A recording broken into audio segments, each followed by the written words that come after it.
Avodah Zara Daf Kav Zayin. On a vu dans le daf précédent la machloket, à savoir est-ce qu'un goy est caché à faire la mila à un juif ou pas, un bébé juif ou pas. D'après Rabbi Meir, l'echatrila, il faut pas le prendre parce qu'il risque de mettre en danger. Et d'après Rabbi Yehuda, il est caché. D'après Rabbi Yehuda Anassi, il est pas soul. Quelle est la raison de Rabbi Yehuda Anassi qui dit qu'il est pas soul? La Gemara ramène deux psukim. Soit un pasuk qui dit Yimol, Yimol. On fait la dracha, celui qui a eu la mila, c'est à lui de faire la mila. Soit un autre pasuk qui dit Et briti tishmor, garde mon alliance, garde mon alliance de la mila. Donc de ces psukim là on voit, celui qui a eu la mila, c'est donc un juif, il doit faire la mila. Et de même, celui qui garde l'alliance de la mila, c'est à lui de faire la mila. Donc un goy est pas soul. La Gemara veut dire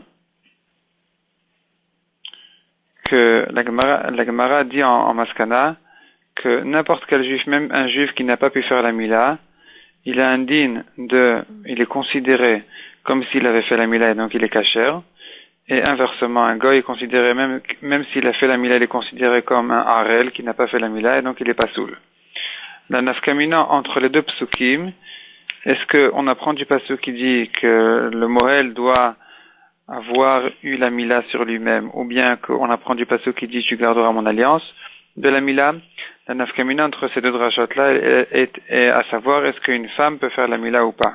Car si on apprend du pasuk celui qui a eu la mila fera la mila, eh bien la Gemara considère la femme comme quelqu'un qui a eu la mila, peut-être puisqu'elle n'a pas de orla, et donc elle est kshera à faire la mila, tandis que d'après le pasuk qui dit tu garderas la mila, elle n'a pas de mila à garder, et donc elle est psulat pour faire la mila.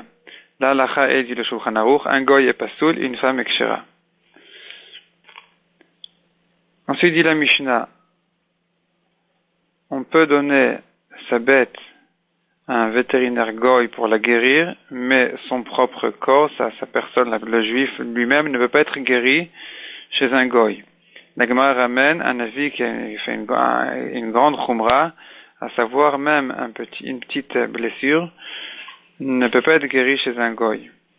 Autre chose, dit la Mishnah, on ne se coupe pas les cheveux chez eux, d'après Rabbi Meir. D'après Rachamim, on a le droit, Birshut Arabim, puisque le goy a peur de le frapper, de le tuer.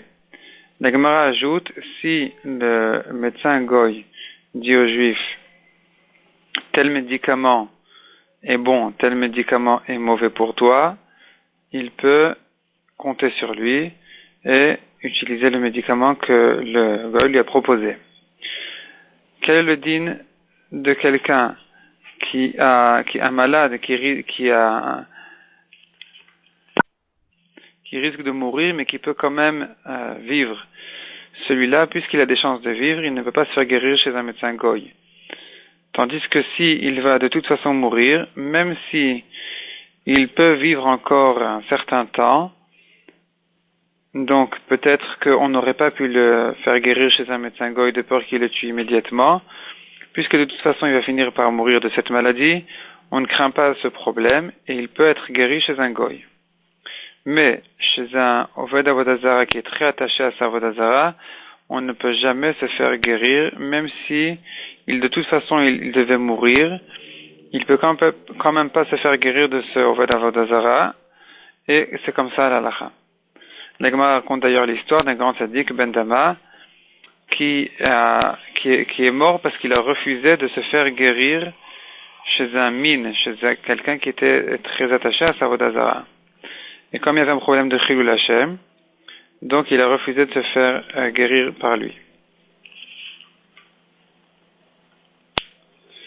La Gemara dit, le principe, quand est-ce que on peut se faire guérir chez les goïm ou pas, d'après Rabbi Yochanan. Donc on a vu au début de la Sugya l'avis de Rav Yehuda qui disait même pour une petite plaie on ne peut pas se faire guérir.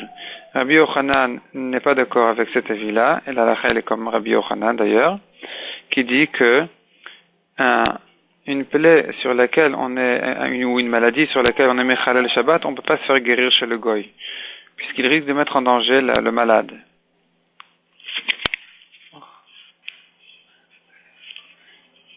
Mais si il n'est pas en danger de mort, il peut se faire guérir. La Gemara amène une autre version de Rabbi Yochanan qui dit que si la plaie est intérieure, si la maladie est à l'intérieur du corps, on ne peut pas se faire guérir chez eux. Mais si elle est sur la peau, à l'extérieur et visible, on peut se faire guérir, puisque si la Gemara dit que la nafkamina elle est sur le dos de la main ou le dos du pied, que là, d'après l'avis qui dit que les maladies sur lesquelles on est Mechal le Shabbat, on ne peut pas se faire guérir chez eux. Ici aussi, on ne peut pas se faire guérir par un goy, puisque sur ces coups, sur la main et le pied, on est Mechal le Shabbat. Donc, d'après cet avis-là, on ne pourrait pas se faire guérir chez eux. Tandis que d'après la deuxième version qui dit que si c'est qu'à l'intérieur du corps, on ne peut pas se faire guérir chez eux, ici où c'est à l'extérieur du corps, on pourrait effectivement se faire guérir d'un médecin goy, puisque même s'il met une pommade dangereuse, on peut tout de suite la laver et l'enlever.